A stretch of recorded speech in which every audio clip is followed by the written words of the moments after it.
Hello and welcome to Sestra-Tainment. I'm Lenora, and we're coming to you today in regards to everything entertainment. So, sis, you are up first this week. What do you have? So what I want to talk about today is on Netflix, and it is a new show Okay. that is called Boots. Boots, not boots on the ground. No, Oh. no boots on the ground. Okay. I'm tired of having boots on the ground. Gotcha. All right. What it is, just the gist of it, is a young teen who's been bullied.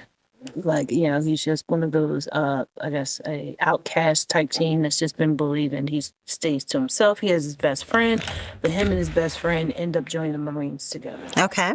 And his best friend's like, look, there's a buddy system. So we can go in together and we can just keep pushing each other, but we'll always be together. Okay. And then he realizes once he gets there, that's a lie. Yeah, how are you going to be together with your buddy just because you're in the Marines? That's what the military was saying. Oh, to get you in there, the lies. Yes. Okay. Now, as I'm watching this, I'm like, what time period is this? Okay. It's like, I don't really see cars or anything or nothing. And so I'm not paying attention. Like Wayward, when you were like, I don't know what time it is. Like, I'm looking at the military cars, and it's like, but the military cars looks exactly like the military cars today. So I don't know if it's the 50s, 30s. I don't know, but no. No cell phones in this one. There's no cell phones in this, and that's one thing that it shows. But then also, you're in the military, so therefore, you're not going to have a cell phone when you go into basic training. Gotcha. So it's kind of like, man, what year is it? It has to be like a later time. So I believe it's like the 80s going into like 80s, 90s. Oh, okay. 80s, early 90s.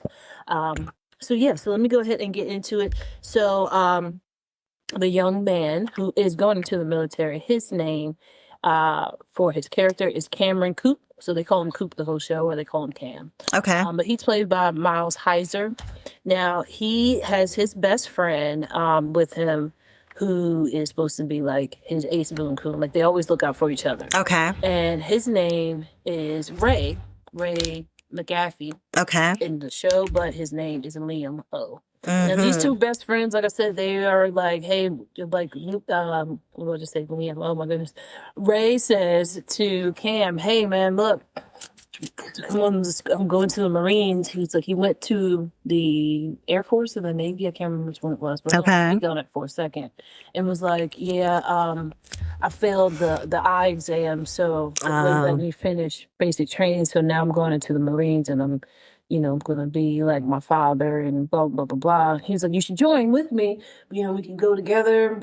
He was like, there's nothing for you here. He's telling his friend Cam, there's nothing for you here. Then you get the understanding of how Cam was raised. So Cam is raised in a small town. Okay. Actually, small towns. Because his mother likes to run away from her problems. His mother lies and makes her own, her own reality. Okay. In her head, and tries to put it out there wherever she moves to, and then when the truth comes out, pack it up. Now we're moving somewhere else. So she lies to the people in the community and that she meets and stuff like that. Yeah. Okay, gotcha. So therefore, it's like all of this is constantly happening around him, and then she is neglected to him, and he has a brother as well, so she's neglected to them because she feels like she's stuck with these two boys because her husband or their father is an alcoholic and is gone. Oh, okay. So she's doing it all on her own. So she has like a bitter woman type thing. Yeah. I guess all that she knows is survival, and her surviving is her just lying. Everybody thinks that she is one way when she's really another. When the truth comes out, now we gotta go. Gotta go. So now you get the glimpse of that. So now your understanding can be, I'm like, yeah, well, you're right. There's nothing here for me. And then his friend Ray shows him a pamphlet. And was like, yeah, look at this. And he's looking at it. He was like, oh my gosh, look, summer camp. Oh my gosh. He tells him, and Ray's like, yeah, but we'll be together. I mean, how do you not know that what the Army would be like? Like, if you've seen TV shows about it, you would have to know. But I mean, like, if he is a loner, young, traveled around a lot. Kid that traveled around a lot. And he's gay at this point because we haven't talked about him being gay. It's kind of like out there. It's like he's flamboyant. Oh, okay. Not super flamboyant, but he has his flamboyant ways where you're just like, okay. I can see that. Yeah. Yeah. So therefore, where all of this ends up going to is now they are going to the military together. Now, he talks to his mom. He's like, "Mom, I'm going to the military," and she's like, honey, just remember to bring home milk." She's not even paying She is attention. not. She is the worst mother ever. She is not present. If it's not about her, she's not even worried about it. So Yeah. therefore, like, she's talking on the phone, she's smoking a cigarette, looking through some cabinets in the kitchen, and not even listening to what her son is saying. Like, yo, I'm out. I'm leaving. I'm not coming back. I want you to understand this. But she's not hearing it. Yeah. So now this is like his confirmation of, oh, yes, I have to go to the military. Like, she don't even care. Yeah. She ain't even trying to She's talk me out of it. no, She's nothing. not caring that I go. She just wants milk. Exactly. So now him and his best friend are in boot camp, and boot camp is nothing like what he thought it was going to be. And it was very much in your face for Ray. So Ray, his father was in the Marines. His father was top man or something like that, like the honor man. That's what Oh, honor okay. man. So it's Never like the heard of highest it. honor of your platoon, and you know it's just the highest honor of your platoon. And his father, there's clips of Ray talking to his father, and his father was like, "See this right here? This is my number that I had. Like, this is our battalion, and you know I took this because I was honor man. I did our country proud, and I want you to be able to do the same thing. And look, everything that you hear in your head when you're talking to yourself, you don't hear that. All you hear is you got to keep going forward because you have to go into this." And so his father is trying to make a man out of him. Okay.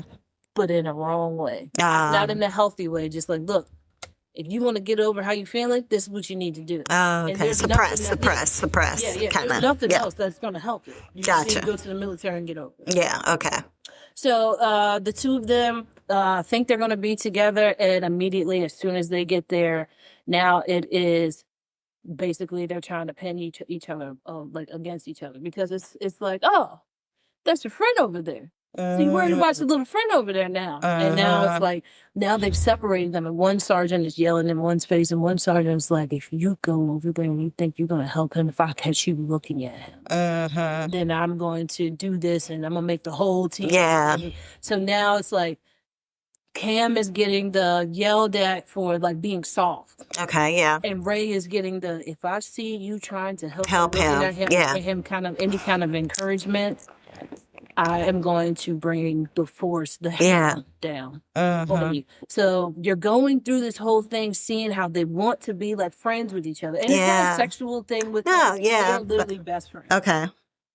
So it's like you see where it's like, oh, like, I want to be his friend, but I can't be his friend because then they're going to, Yeah, so it's like Ray's like, I can't help you. I can't even look at you. Right. Catch me looking at you, then all of us are going to have to do more work, right? Yeah. And then it's Cam being like, why aren't you helping me? You were the one that said that this was going to happen, that we were going to be a team and we were going to be together. Yeah. The entire thing. This is why I came here, to be with somebody, to have my own place with someone who actually cares about me, because I don't have anybody who cares about me at home. As all of this is happening, you are seeing all the different kids that are coming into basic training. There's one kid who was just like, yeah, they told me it was 4 years in Rikers or I had to be here, so I'm here. Yeah. Yeah, so it was like that kid, and everybody's like, oh, snap, like, I wonder what he did. Yeah. Somebody, like, you know, so now it's like all whispers about that. And one kid is just goofy, just like, I'm so excited to be here, I can't wait to blow shit up. Oh, gosh. He's just like that. He's destructive, but he's just like, but he's a kid. The U.S. government is paying me to blow stuff up. Oh my gosh. He's paying me to put a gun in my hand. Like that's his mentality. That's like, crazy. That is the that's scary not good. mentality. Yeah. Like there's nothing that anybody says that stops him from doing what he needs to do. Okay. At all. Got it. So no fear. Yeah. And then you have another gentleman who is on there. And like a lot of these characters, like I'll go through the characters really quick. A lot of these characters you haven't seen in anything. So when you have the one who is, it was either I have to be here or I have to do 4 years in Rikers. Yeah. His name is Slovacek, and his name is Kyron Moore. That's the actor. Okay. Kyron Moore. The other kid who was just like, I'm Ready to blow him. stuff up. His name is Hicks, and he goes, his actual name is Angus O'Brien. So I Okay. gave you them. There's another gentleman who is on here who his actual name is Dominic Goodman, but he goes by the name Nash. His last name is Nash. Okay. And all he does is while he's doing the basic training, he's very fit. He's very put together. But he's just constantly writing stuff in a notebook. But he stays to himself. He'll laugh and joke about some stuff, but then he'll go back to himself. So it's like, what is the story about him? So you get a little bit of a little understanding. Okay. His story is, I want to be president. So I can't be the leader of the free world without fighting for this free world. Oh, That's the gotcha. only reason why I'm here, is because if I want to be president, I have to be in the Yeah. military. Well, obviously that was before he realized that, and that was never the case anyway. No, but he was saying that helps him become a Oh, king because he's okay. a black man. Oh, I see. what it is. I got it. That's what Because he was he's a black thinking. man. Also, was another gentleman who's in here. Oh, you have another guy who shows up later on. His name is Rico Paris in real life, and his character's name is Santos. Oh, wow. Okay. And they was like, "What kind of name is that? Your name is Santos?" And he said, "Sir, yes, sir." And they was like, "Oh." Like, what else can you yell at him about? yeah, That's his yeah. actual Oh. name. That's what his mama And it was gave him. like, "You get on the floor and I give know. me his." That's what my mama gave me, sir. No, Yeah. let me say. Yeah. So, but with him, he is just like, no, you know why I'm here? He said, because I have a wife and I have 2 kids, and where I'm from, I can't provide for them. So the military is going to help me provide for them. I Yeah. want to get to this ranking because I know what I can do with this ranking, and then my family will be set. Yeah, there's a lot of people who join the military solely for that reason. Yeah, and that's his mind state. Now, you do have another, Did you give us the main characters' real names? Miles. Oh, okay, Yeah, Cameron and Ray. Those are the yeah, that's right, Yeah. that's right. Now, Cameron's mother is played by Vera Farmiga, which a lot of people have seen her in a lot of different shows. She's usually in I think she was in The Conjuring movies and a lot of people's other movies. But she is Barbara Cope. Okay. So that is his mother. That is the one. The one who's that "Bring doesn't the milk, care." bring the Yeah. milk, make sure you bring home the milk. She is not present in her son's life. Now, if you look at the trailer, you see that she goes and is like, so you just something is wrong. You just allowed my boy to sign up for the military, and now he's just gone. Like, how dare you recruiters do this? And the recruiter's like, I don't know who your son is. And then as soon as she explains, like, he's a real quiet, shy boy, kind of soft. And when she says soft like that, he's like, oh, yeah, I remember that kid. Like, yeah. He said that he wanted to get out of here and that this was going to be the best thing for him. And I think it's going to be the best thing to make him a man.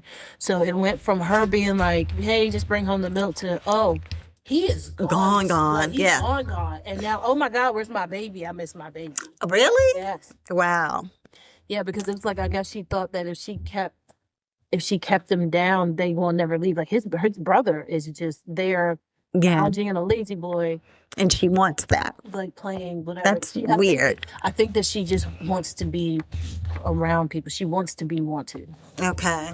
But Even if she doesn't want you, Yes. she wants to be wanted. Yes. Got I it. feel like that is how. she is. Interesting. Okay. Yes. So as all of this is going on now, you're getting to find out who is going to be the leader of the platoon, who's going to be the person who's going to be in charge. So they okay, so you're going to be in charge of the people, you're going to be in charge of people, you're going to be in charge of people. So when I ask you to do this, it's what you need to do. Now, Cook gets a special title.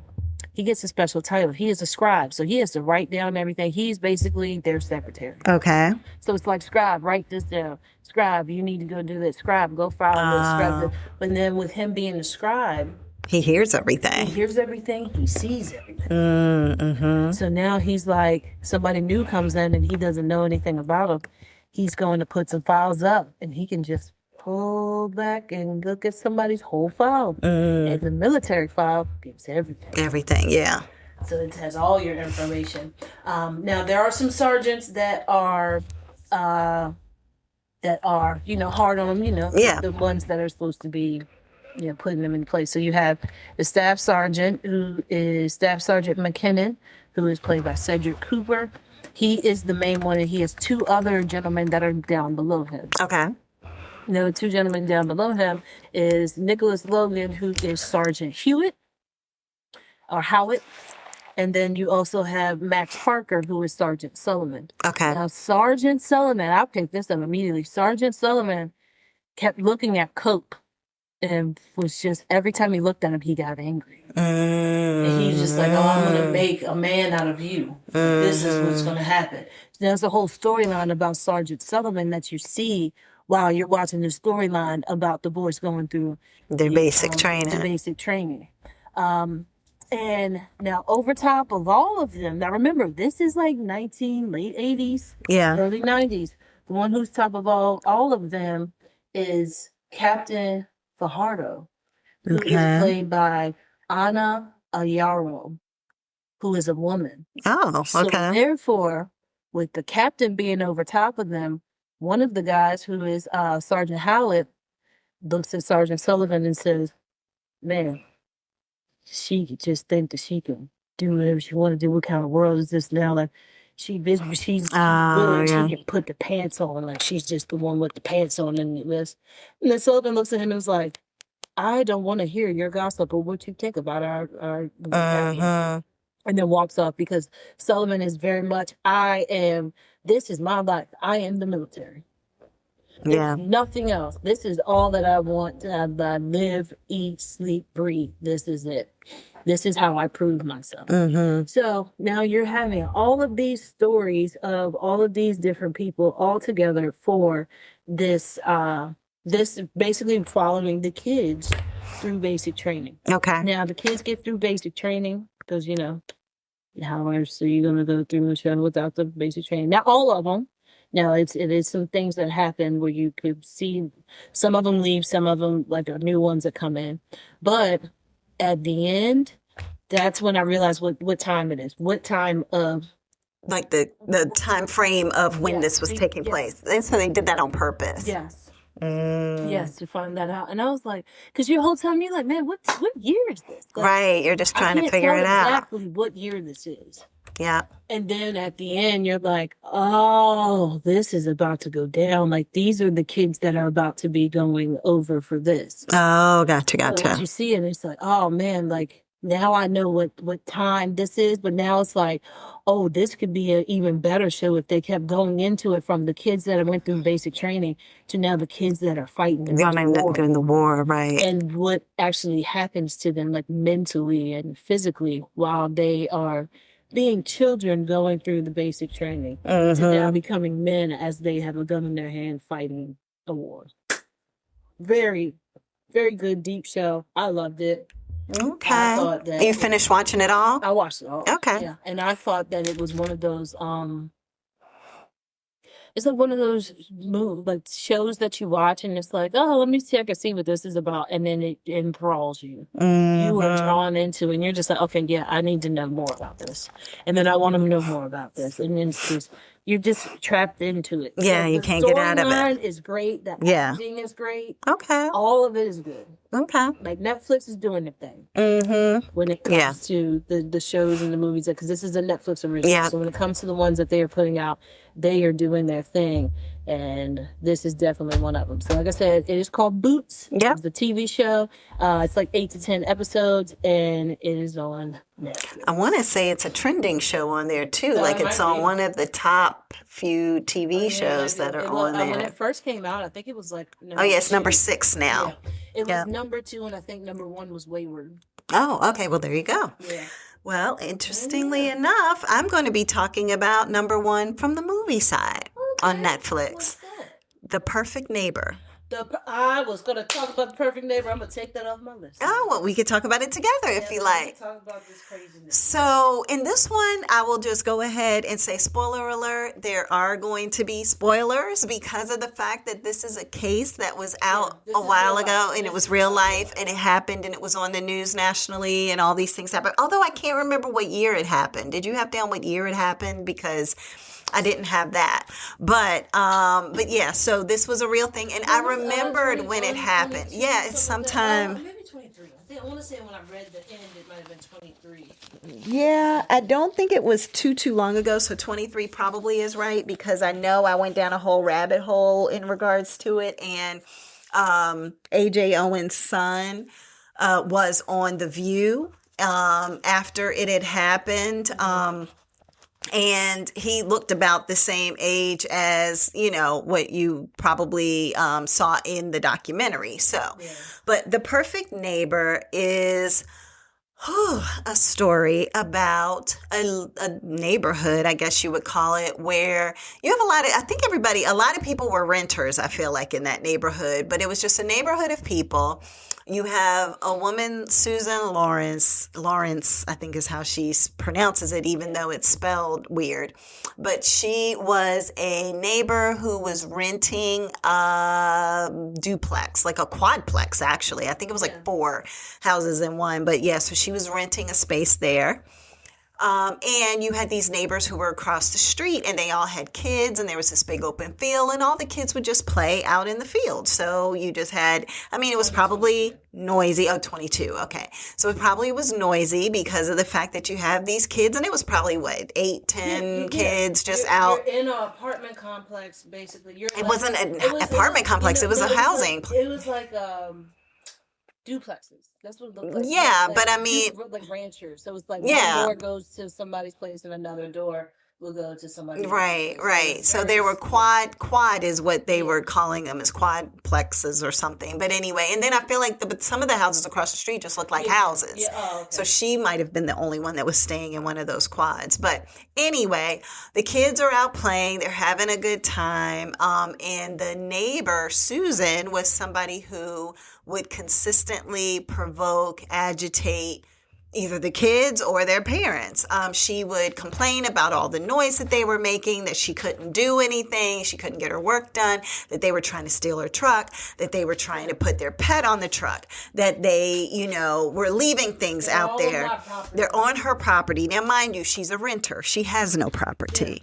And, oh, by the way, the person she was renting from was like, I'm totally okay with the kids being out there because I don't own it. Yeah, I don't own it. On my private property. He was like, I'm trying to explain to you, lady, this is not private property. Yeah, it's not even his property. As far as you can have. Like right here past where this concrete is, after that whole yard area. Yeah, the yard that they were playing. Well, yeah, and it wasn't the owner's yard. That's what I'm saying. So, yeah. It has nothing to do with has nothing to do. Patch of grass that separates some houses. Yep.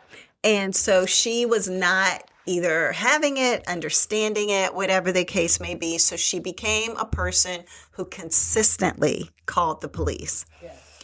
Called the police on the kids and would yell at the kids, would curse at the kids, would use the N-word with the kids, would do any and everything in her power to be disruptive in that neighborhood, to the point that when the police came, and this is what I did like about pretty much the entire, and I don't know if you paid attention to this, but the entire documentary is police footage webcam. Oh, yeah. Well, and video from the police station, video from TV news, or them doing press conferences, but none of it was of talking to individual people like you would do that little like B-roll to the side, sitting there talking to the screen, and all of that. No, the whole thing is a true documentary of the video that took place. So there's no question, there's no interpretation, there's no interviews. It is, you are seeing police footage.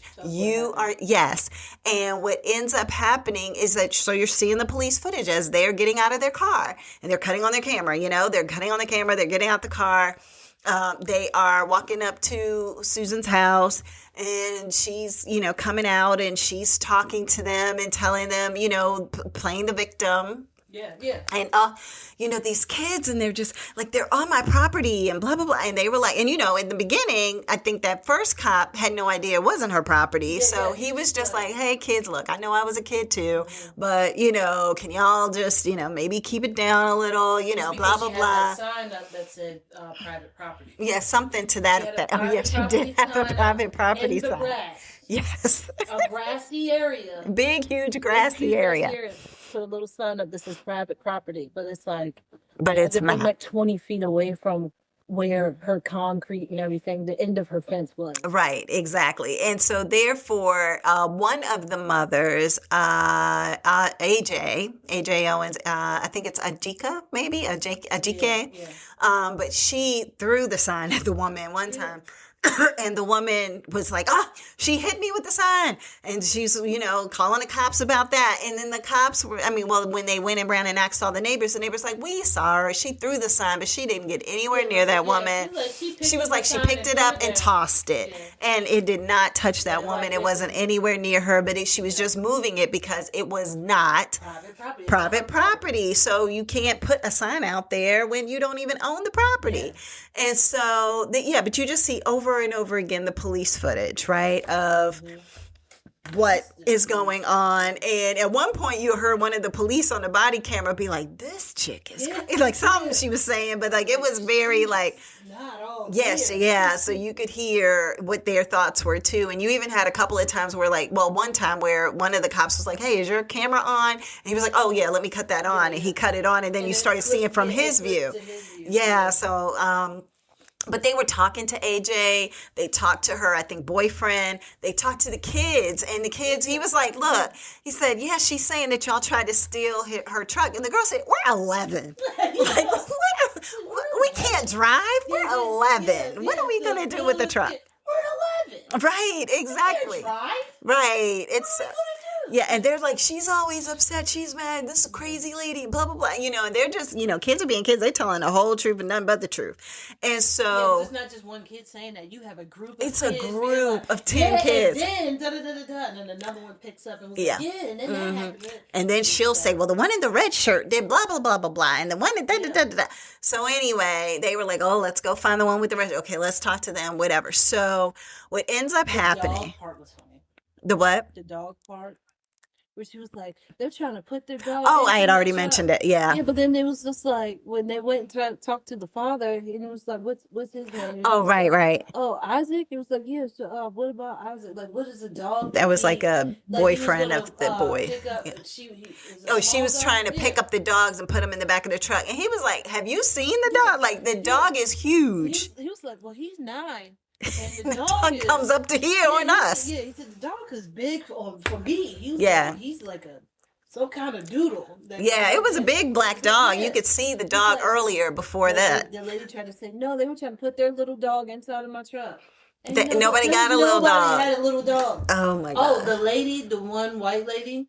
Like, when the police came, was like, "Who kids are these?" She said, "They're all mine." Yeah, she was like, "They're all mine." That is the neighborhood mama, boy. That's the one that you go to her house. It don't matter if her kids are there or not. You could go in her house and sit down and watch. Yeah, but that's the way the whole neighborhood was outside of this one woman. Exactly. Like everybody, like the parents would be out there, like somebody would be watching or hanging out or whatever. You could see what the kids were doing, but even if you didn't, everybody was safe. Everybody was having fun, having a good time. And it was like everybody appreciated the other parents in the neighborhood looking out for their kids. Come over and be like, look, this is what happened with your kids. Yeah. They were actually close enough to be like, look, when your kids is out here, you ain't got nothing to worry about because I'm outside. Right, exactly. So I can see them and I'll let you know if anything happens. Exactly. It's that full trust of like the whole neighborhood raising, like when they say it takes a village. They had a village. They had a village. She said, they all mine. I was like, I know that's right. Girl, but you better claim them all. And the thing is that I wonder if the village developed because of the woman. Oh, maybe. I don't know. You know what I mean? Yeah, because it's like we all got to protect our kids collectively from her. Yeah. I don't know if that's the case, but I just realized this lady was. Also think about all the kids were friends and playing. Yeah, they were all friends and playing. They're all gonna be. More than likely, right. And so what ends up happening is one day, one of AJ's sons had left his iPad in the field. He left his iPad in the field. And so when he went to go get it, the woman had it. And I don't know how he knew she had it. I don't think I got that part of the story. She came out, was yelling at them. Yeah, she came out, she was yelling. And when they ran away, she picked it up and took it inside. And I think he had asked for it. Yeah, he had asked for it back. Go get my mom. And she said, go get Yeah, because she threw a skate at him before that and everything. And then tried to tell the cops that he had the skates, that they left their skates on it. And he was like, okay, whatever. Anyway, so she threw the skates. She had the iPad, all of that. So then the little boy said, all right, I'm going to go tell my mom, because the mother had already told the police on the body camera. She said, look, I've told my kids, don't address it with her. Just come to me and I'll take care of it. Like, let adults handle it. So I'll go over there and handle it with her. So that's what he did. He went, he got his mom. She goes over there. She knocks on the door. She knocks on the patio window. She goes back to the door. She's knocking. She's telling the lady, come out. They have to talk about it, whatever. And the lady shoots through the door. She shoots through the locked door and hits the mother, AJ, like they said, in the upper chest, like upper chest shoulder area. And her son was right there. Yep, her son was standing right there. And there's ring camera footage of him going up to somebody's house and be like, call 911. My mama just got shot. Right. He goes across the street to the white woman, I think, who said they're all mine. And she's like, who shot who? She's like, she shot my mom. She shot my mom. And the woman's like, who shot? What? What's going on? And she's like, the crazy lady, like the lady, the Karen, because that's what they called her, the Karen. The Karen across the street, she shot my mom. And he's just like crying and screaming and everything. And so the woman's like, oh my God. So they're calling 911. And then you're getting the perspective from the cops. Because again, you're not seeing anything on this documentary that wasn't videoed previously. So that's why you had to have that ring camera footage in order to know what had happened, because it's not anybody's test of, their own explanation of it. It was what truly happened. So then you hear the cop getting the call, and they're, pulling out of a parking lot. They're driving down the road. They're driving so fast. I thought they were going to hit somebody when they got into the neighborhood, because it was like people were standing near the street trying to yell and wave them down. So they pull over, they go, and they have AJ like on the ground. And then you have where they were trying to work on her, but then you also had where you had the body camera of them going to her door. At one other point, just to go back a moment, but at one other point, do you remember when they went to her door and she didn't know it was the cops? And they're bim, bim, bim, bim, bim, and she's like, who is it? Wait a minute, or something. She was just screaming, and I said, oh, hey, what is it? Yeah, exactly. Like, what can I do? Yeah, exactly. And they were like, well, and then this is the thing too, and I didn't get a full understanding of this part of the story, and I'm sorry to skip around. There's just so much going on. But when she took her truck and rammed it into a gate trying to get it out of I think it was. She wasn't even supposed to be. So well, I was. Like an impound. That's what I was trying to figure out. If she was trying to steal her truck out of the impound and said, "Okay, well, I'm just going to keep ramming it against the gate until I get my truck out of here." And so the police were coming to try to, like, where have you been tonight? And she's just like, "Oh, I've been home." And they were like, did you happen to drive that truck right there to da-da-da? And then they ended up having to take her in. So it's just like, because. But she was trying to act like such a victim, you know, like what, huh? What are you talking about? I just got turned around. The next thing I know, I was in there and I was locked in. And then it clips to the guy talking to the police officer. Was like, yeah, we keep this gate locked. Like nobody's in there. We would know. Yeah, exactly. Because we lock it. Like we lock it at the end of the day and we leave. Yeah, it's crazy. So anyway, so when they go up to her and knock. They get her to come outside, and she was saying that she was fearful for her life, and that is why she shot. You know, she didn't deny shooting. I mean, like, you can't. There's a gunshot through your door. And so, so she was like, yeah, I felt like my life was threatened and all of that. And so they end up taking her in and questioning her. And then they released her. And that was the part for me that I was just like, wait, hold up. You know she shot somebody. You know, and I'm not even getting to what happened yet, but like, you know she shot somebody. You know that she admitted it. You know the gun was in the house. Like, all these things. And yet she can go home? Yeah. Like, how's this possible? So we're going to go ahead and let you go home. Right. We're going to go ahead and take you home. Yeah, but you need to probably not want to stay there. You probably going to want to just go get some stuff and go stay somewhere else. Is there anybody we could call? All of that. And I'm sitting there like, wait, hold up. What is this? And then it hit me. What state are we in with this particular situation happening? And then I realized it was Florida. And when it's Florida, it's a stand your ground state. And because it's a stand your ground state, that means that you can shoot somebody on your property and you may not ever have to go to jail for it, because of the fact that if you feel as though your life is threatened, then it's justifiable to kill somebody or shoot somebody or do whatever you need to do to protect your home. I didn't even think of it that way. I just looked at it and I was like, oh, yeah, it's a white one. No. No, I knew that wasn't it. No, that's what I automatically programmed. What state is this? I'm automatically thinking, that's my wife. No, but that's not where I went. I went, wait, there's no way, because at this point, the other thing that we had found out, and this was the part that was the most tragic of it all, was that AJ had passed. Yes. And so at this point, I knew that AJ was dead. So therefore, I'm like, how do you murder somebody and they let you go home? That was the part I wasn't getting.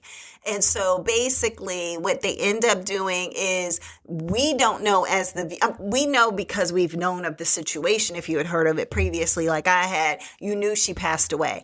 I didn't realize until I watched this documentary that she passed away right there on the lawn. And so what happened is her baby daddy came, I think, with his boo. They had to call because the father. Right.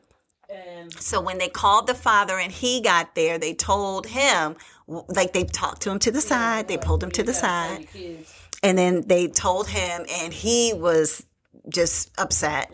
And then they said, you have to tell your kids. So then that part, I don't even want to talk about, because it's just too much. But that part alone had me bawling. And I'm not a crier, but it was so sad. It's so especially one of the sons just said, I'm heartbroken.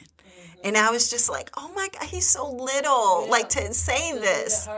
Yeah, it was just so painstakingly. If I would have never left my iPad. Well, he's not even that one. That was the other one. Yeah, but still. If I would have never left my iPad, my mom was still Yes, exactly. And then, and it's just this whole guilt, blame, survivor's remorse, the whole 9 yards. You saw your mom die right in front. at least get shot right in front of you. And it's just very, very sad. And then she has 4 children. So we've only talked about the 2 boys, but she had a daughter and then a baby who's 2. So that baby will never know who their mom was. And so then it became a true plight to ensure that this woman gets back in jail because she killed her, And so, and the baby daddy had to call the mom of AJ, and let her know, Pam.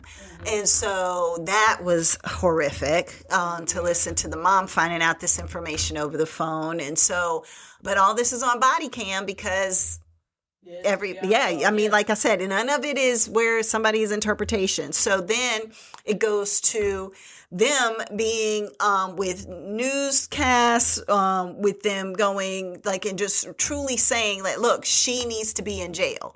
She needs to be in jail. This is not a stand your ground case. This is a racist woman who used racist words to talk to these kids that were out here, and she needs to go to jail. And so finally, and admitted to using those words and said, well, then the N-word, all I know is they're just ignorant and the N-word, the only thing I think of it just means ignorant. And they were just Exactly. Okay. So keep talking. Yeah. Keep talking. But when they had her sitting in interrogation and talking to her, I can't even talk about it. But anyway, she just so much of a victim. Every single thing. I mean, this is before she even. Did no wrong. Right, but I'm saying this is from the beginning. It's like, no, I didn't do any wrong. Like, I just don't know, da da da. So then in the second interrogation, because they kind of had a different one after they realized that they had some uh, evidence against Yeah, it her, was right? like, oh wait, hold on, wait. There's a 911 call, so therefore, this lady wasn't scared for her life. There was a whole 911 call. Right. They called 911 and they said, okay, ma'am, we have police on the way. Just stay put. Yep. And then you shot her? Right. Exactly. And oh, by the way, it was only a few seconds later that you shot her. It was like it wasn't 2 minutes. The police were there after you got off the phone, but by the time the police were there, you had already shot her. You had already shot her, and she's laying on the ground. Yeah. So therefore, how did you give them enough time? How was this not premeditated? Oh, by the way, what was your Google search again? Yeah. Like all of these different things. If you Google searched how the stand your ground works. All these things. She's like, wait, don't you trying to say that I did not. No, I did not look at ground. Yeah. To know how to do this. Mm-hmm. Yeah. We're not stupid. Okay. The thing that I realized about this woman is that she is more than likely not only a narcissist, but she is also someone who is entitled. And I think she was somebody who just felt as though, well, I'm white. Yeah. I can do what I need to do around these people who are beneath me. And therefore, if I did shoot, yes, and so like nothing's going to happen to me because of that. Like she literally thought she was protected. And therefore, when they finally approached her and were like, okay, well, we're going to have to get you to, go ahead and put your hands behind your back and we're going to take you to jail. And she was like, no. And it's like, wait, you could do that? You could tell people no? And she was like, no, I just can't do this. I can't do this. I can't do this. And it's like, no, you get up. And she's like, no, I can't do it. I can't do it. For the protection, because if it was anybody of a different complexion, they would have already been tased on the ground, knee in the back. They could have been 90 years old and they would have done all of that. But no, with her, they talked her down and we got to get up. I sat there and I said, how long are they going to talk to this lady before they fell her tail? They weren't going to do it. They weren't going to do it. Well, the tall one looked like he was about ready. He was like, because we can do this. We can do this the easy way, or we can do this the hard way. And I prefer not to do it the hard way. So why don't you come on? Yeah, exactly. She was like, I just don't feel right. He said, well, like we said, there is a nurse that will go ahead and they'll watch you as soon as we get you over to the jail. Then we'll get a nurse to look at you. But she literally didn't think that was even a possibility that she would go to jail. She literally felt like, okay, like. But I did with that law, that stand your ground law. Well, she didn't know what it said because she didn't look it up. No, let me stop. But it's like that was her realization. It was like, oh, God, this is really not working in my favor like I thought. So AJ's family was grateful to see that she finally was arrested. And, they go through, of course, everything with the funeral. She had already had the funeral and everything before this woman was arrested. Yeah. All of that. And so they had Al Sharpton, as doing some of the eulogy, just different things. And I did like what he had said to help ease the kids' mind, which is that don't feel as though this is your fault. This is not your fault. That's that woman's fault. Yeah. But your mother protected you. She would have chosen to do that anyway versus she was supposed to do as a mother, and she loved you enough to protect you, and that's what it is, period.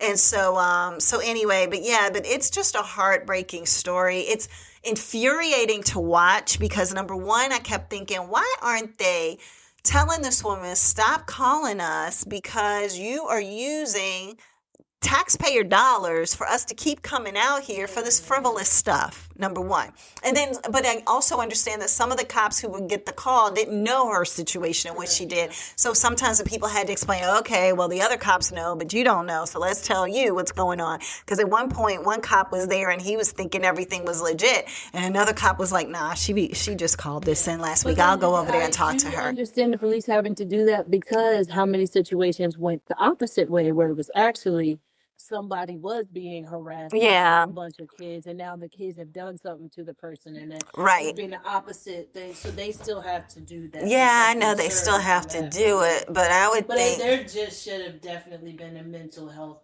check. Yes, with she her. needed that After too. you rammed the gate, Yes. we need to go ahead and get you in a padded room with Jesus. Well, and I mean, just from the perspective of like they're kids. Kids are going to play. She probably played when she was a kid, even though she's an evil woman now. Yeah. But it's like, how do you Maybe she did expect, that, she was jealous. maybe, how do you expect children to play and it not have noise? Now, mind you, I'm not a fan of a whole lot of loud kids running around screaming, playing. I would never live near a a playground, period. Never in a million years. Not my jam. I don't have kids either, so therefore it's even more not my jam. So I get that, okay, kids constantly playing, yelling from, I don't know, 11 a.m. until the street lights come on or whatever. Like, I get that could be frustrating. But at the same time, as they said in the documentary, all our neighbors were like, then move. Yeah. You're renting. Yeah. It's not even a house that you have purchased. You are renting. You can move. But Just I feel move. like But she was too. She was so bad off, and like in her head that she probably didn't even have the ability to be able to. No, I don't even think that's it. I think she was like, why should I move? Why? No. Why should I have to move when your kids, your Negro kids, are the ones out here making all this noise? They are, I just don't even think that she felt like that was even a part of the equation. I felt like she was angry because she was stuck in where she was at. Like there was nowhere. Like I feel like she went somewhere after she killed the lady. After she killed AJ, she won't at that house. So where did she go then? Well, we don't know that. It could be that the police were like, okay, so we'll go ahead and give you some money to put you up in a hotel. No, they told her she had to figure it out because that's why her daughter came. Oh, yeah, so then she probably stayed with her daughter, and her daughter's probably like, okay, you got to get Yeah, she probably didn't want her to stay with her. You ain't staying here. Yeah, you ain't staying here the long time. I'm going to keep you here now so you're protected because these people literally want to kill you. Yeah, because you are still my mother. Yeah, because, and one of the ladies actually said that. She was like, oh, she know better than something like that she said. The one who was like, they all mine. She was like, oh, y'all had to, I'm glad that y'all came. And the police officers and stuff like that. Yeah. It's the lady. She's screaming and yelling over the street. Like getting her stuff from inside. She was like, why is she out here in the street? Why is she locked up? She all good that y'all brought her here with y'all, because if not, she would have known what was coming to her. Yes, she was. And the police officer was like, please, just don't make my job any harder than what it is. She was like, no, because y'all ain't doing your job, so now it takes us to do Oh, the job. goodness. Yeah, it was. I was like, that lady is. She's lit. Yes, but she is like, no, this is wrong. Yeah, exactly. And I want y'all to understand this is wrong. And she knows it could have been her. You know what I mean? Like, it could have been anybody there because that woman did not care. She shot through a locked door, and you're saying that I was protecting myself and I felt threatened through a locked door? Yeah, I don't understand that. Like, and you toss the gun in the trash can? What is happening? Yeah, 2 guns. She tossed 2 guns in the trash can. 2 guns in the trash can. Yeah. And it's like, okay, and so what did you think the police wouldn't look in a trash can? Yeah. Like, and she didn't even, even when she came to the door after she did it, she just looked like, yeah, why are y'all here? Like, she wasn't even, it's the craziest thing. What time is it?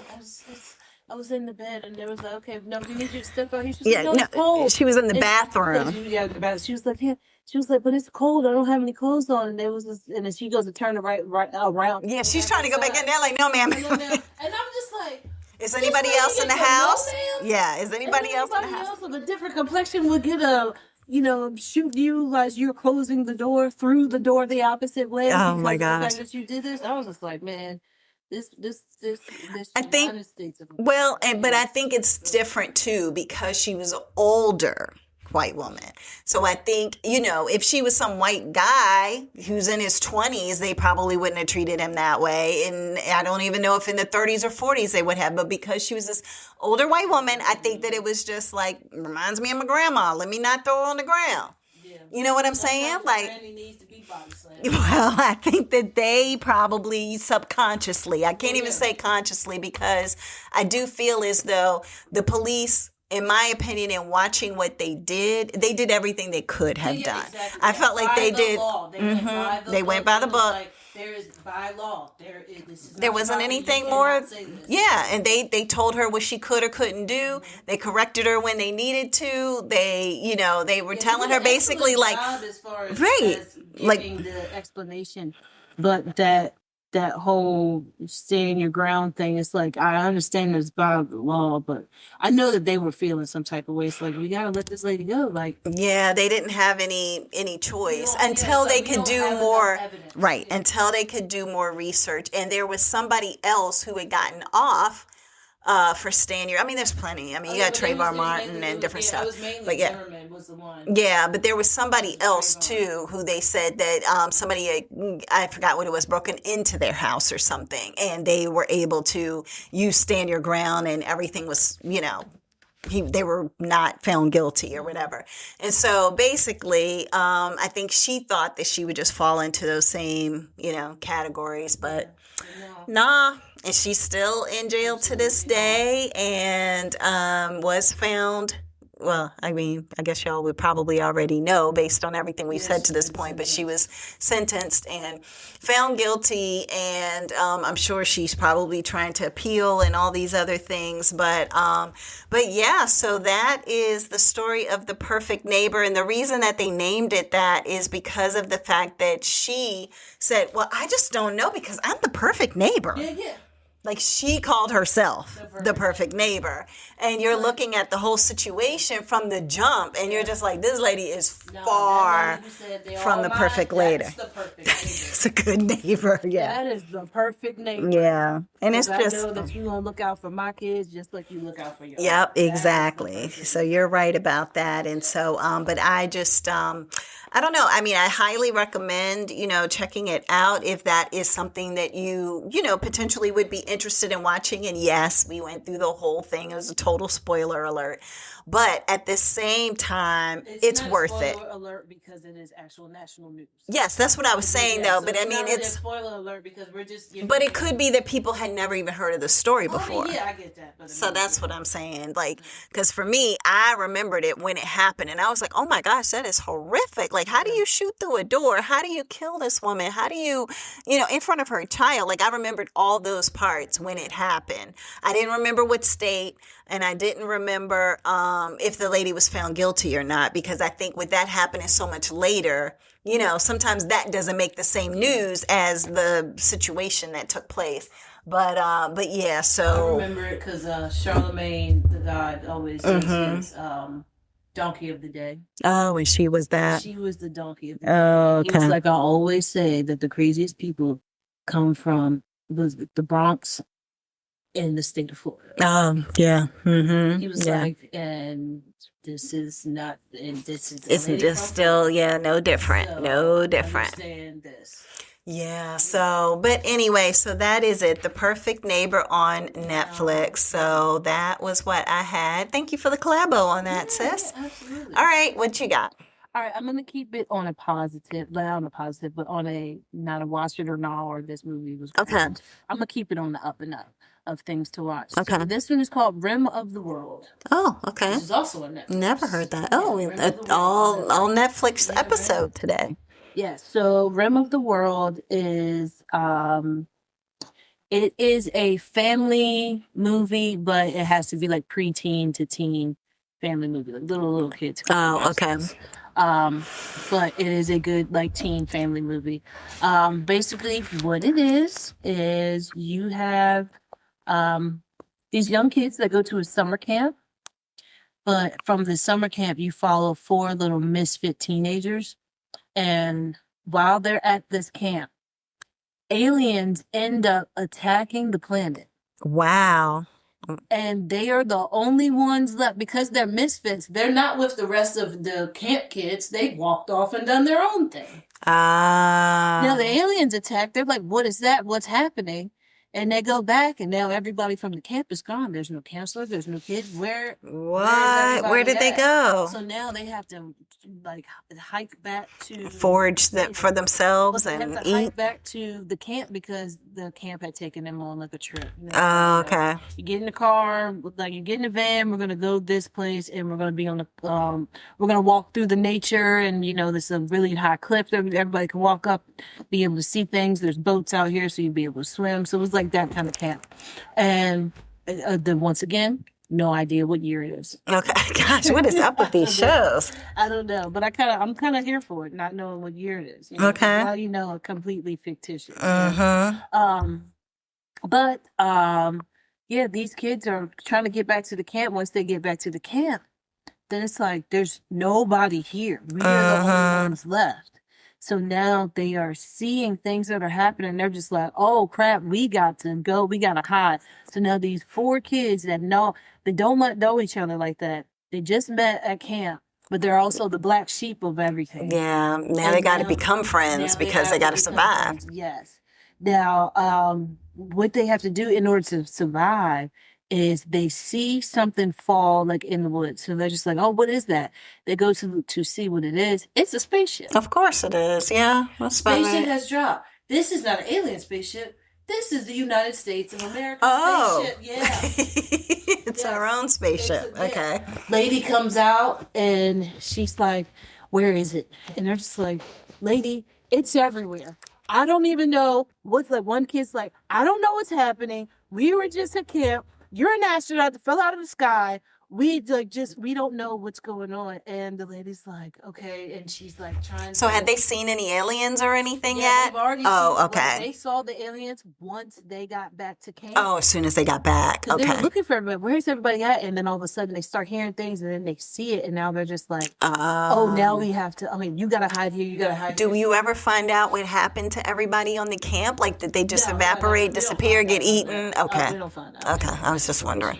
But now they're talking to this astronaut, and she is, as they're talking to her, she is telling them, oh my God, I am Admiral blah, blah, blah, blah, blah, blah, blah. Mm-hmm. And this is, I know what's happening. I have to get to such and such. I have to get to this area. Okay. And they're just like, okay. And then as they're talking, now this alien's coming towards them. Ooh, okay. So now it's starting to attack the woman and everything. So the lady gives her this key from around her neck to the main character. Okay. Kid. And I'll get to their names in a second. But when she gives the key to him, she's like, you need to take this and you need to get in touch with such and such, and tell them my name is this and that this is the key and you need to figure out what needs to be done with this. Give this to this person. Mm-hmm. So the kid's like, what am I supposed to do? Like, the kid's like, I'm a kid. I'm 11. No, I'm just joking.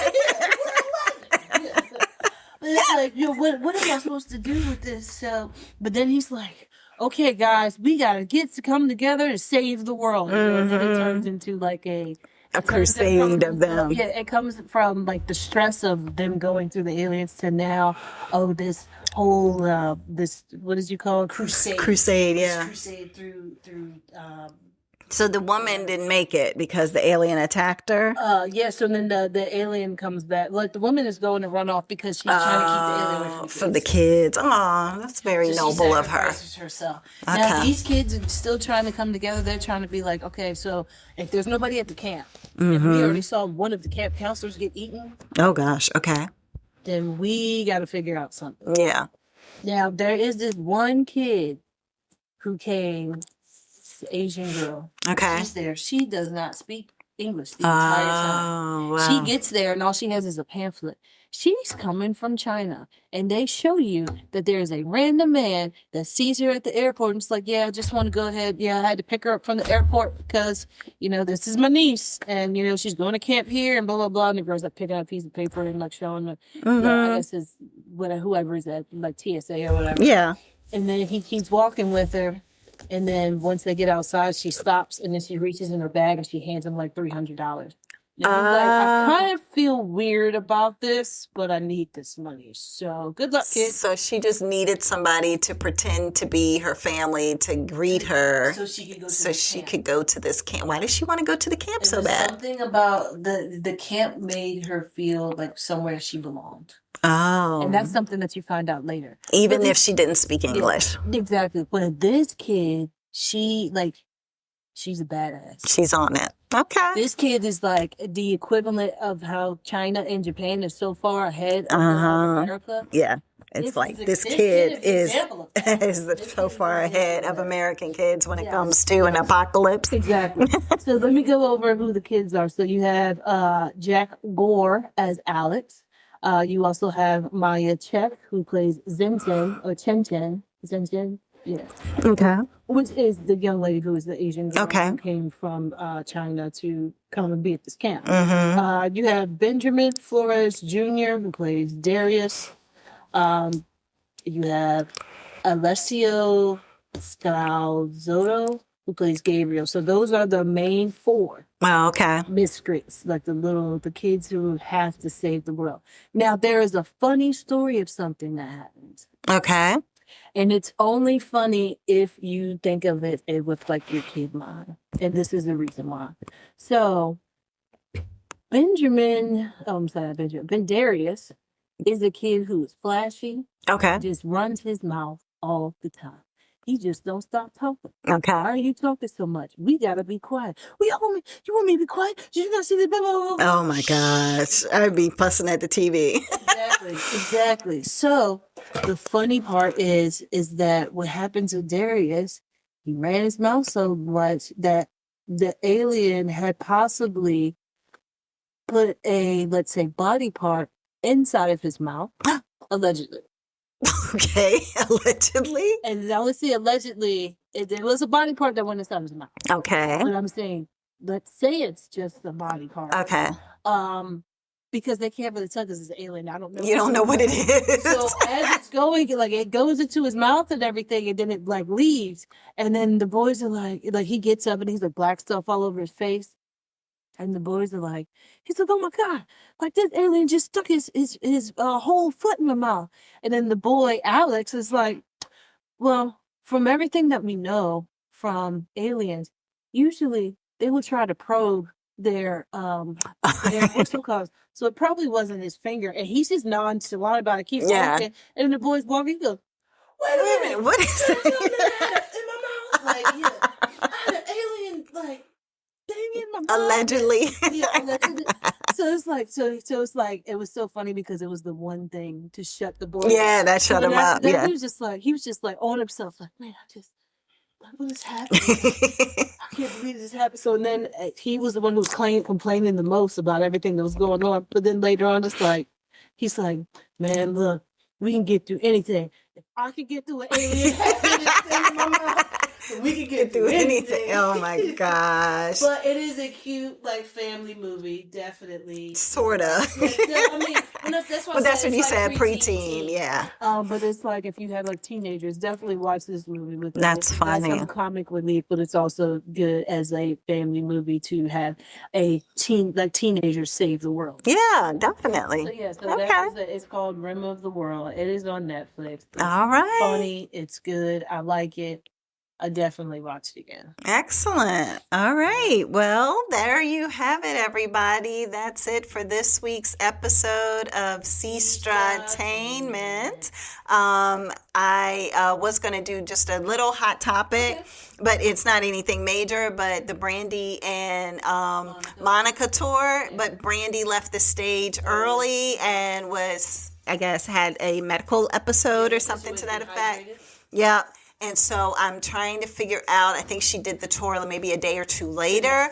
The next day it was. Okay, but then trying to figure out, like, what happens to the people who were there that didn't get to see the tour? Did they announce anything with that? Tour. And they didn't even sing The Boy Is Mine. Yeah, exactly. And the East Wing of the White House is gone. So that's it. Yeah. So that's we're about all. to get a whole ballroom that's not paid for with US dollars, but donations. So there you go. Anyway. Yeah. That's it. Take care, everybody, of yourself and each other. Bye.